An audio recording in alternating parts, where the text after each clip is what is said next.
Alhamdulillahirabbil alamin wa bihi nasta'in wa ala umuri dunya waddin. Wassalatu wassalamu ala asrafil anbiya'i wal mursalin sayyidina wa maulana Muhammadin wa ala alihi wa sahbihi ajma'in. Pertama-tama dan paling utama, marilah kita panjatkan puji dan syukur kehadirat Allah Subhanahu wa taala. Atas rahmat dan hidayahnya lah kita dapat berkumpul pada kegiatan hari ini, yaitu pesantren Cilat, dengan mengucapkan kalimat hamdalah, alhamdulillah. Salawat dan salam tak lupa kita curahkan kepada Nabi kita, Nabi tercinta, kekasih kita, Nabi Muhammad Sallallahu Alaihi Wasallam, yang dimana beliau telah membawa kita dari zaman kegelapan menuju zaman terang benderang, dari zaman kebodohan menuju zaman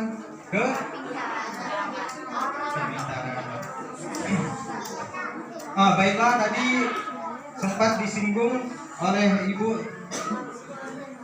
Kepala Sekolah mengenai beberapa kelebihan dan keutamaan di bulan Ramadan, dan juga temanya totalitas ibadah di dalam bulan suci Ramadan.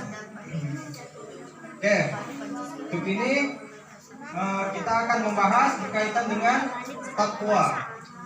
Allah Subhanahu wa taala berfirman, "Ya ayyuhallazina amanu taqullaha haqqa tuqatih wa la tamutunna illa wa antum muslimun." Wahai orang-orang yang beriman, bertakwalah kepada Allah dengan sungguh-sungguhnya takwa, dan janganlah kamu mati dalam keadaan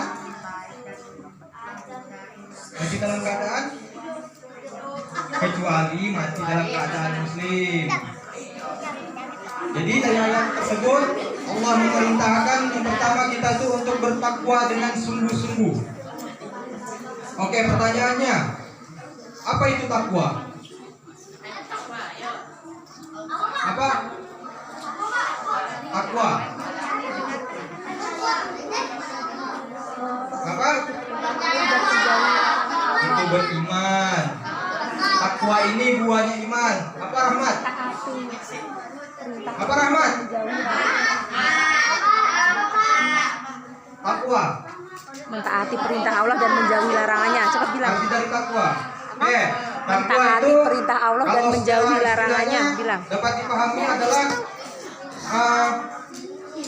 mengikuti apa yang diperintahkan oleh Allah dan meninggalkan apa yang dilarang oleh Allah. Kenapa Allah memerintah kita untuk takwa? Apakah jika kita tidak bertakwa Allah akan memuji? Betul.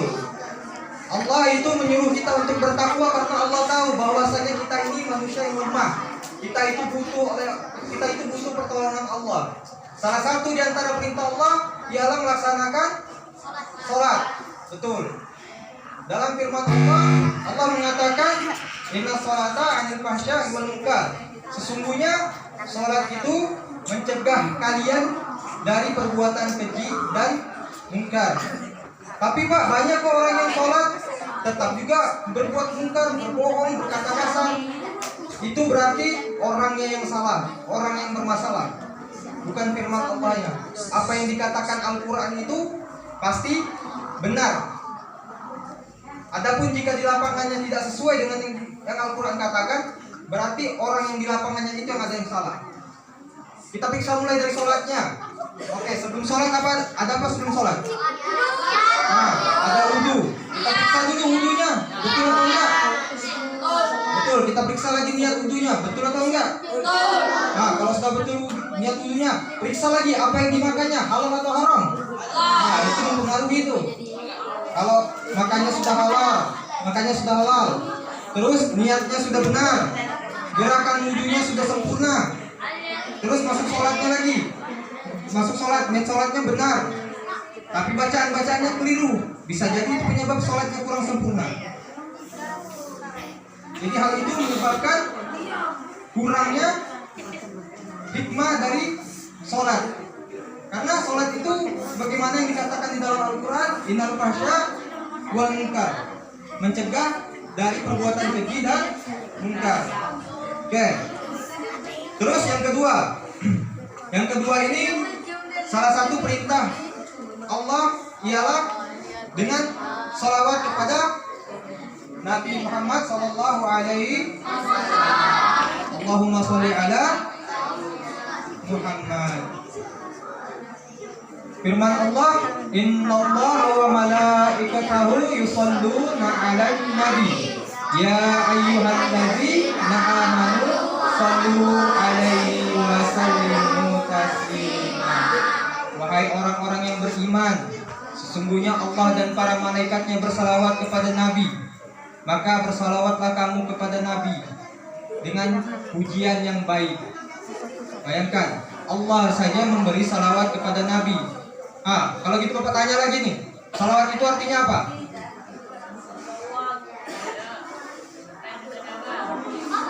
Salawat.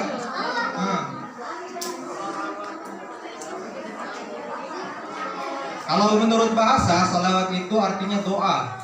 Sedangkan menurut istilah, salawat itu pujian ataupun doa yang diberikan kepada Nabi. Pak, kan Nabi udah mulia Pak, kenapa harus dipuji dan didoakan Pak? Nah, di sini itu kita sebenarnya salawat itu bukan mendoakan Nabi, akan tetapi Allah telah memberikan Nabi itu rahmat. Dengan kita bersalawat kepada Nabi, Allah memberikan rahmat tadi itu kepada kita. Jadi kita tuh dapat percikan rahmatnya Nabi, sehingga kita dapat salawatnya Allah. Kata Ustadz Hadi Hidayat, Allah bersalawat itu bentuknya atau sifat salawat Allah itu berupa rahmat dan ampun.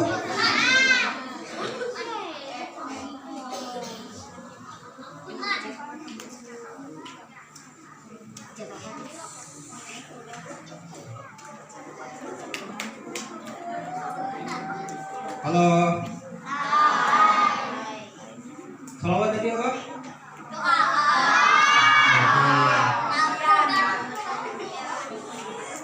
Jadi lagi-lagi Allah memberitahu kepada kita, jika kita bertakwa, menaati perintahnya, sesungguhnya itu untuk kebaikan diri kita sendiri.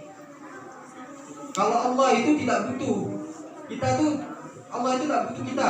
Mau kita sholat kan, mau enggak kan, Allah ya tetap Allah.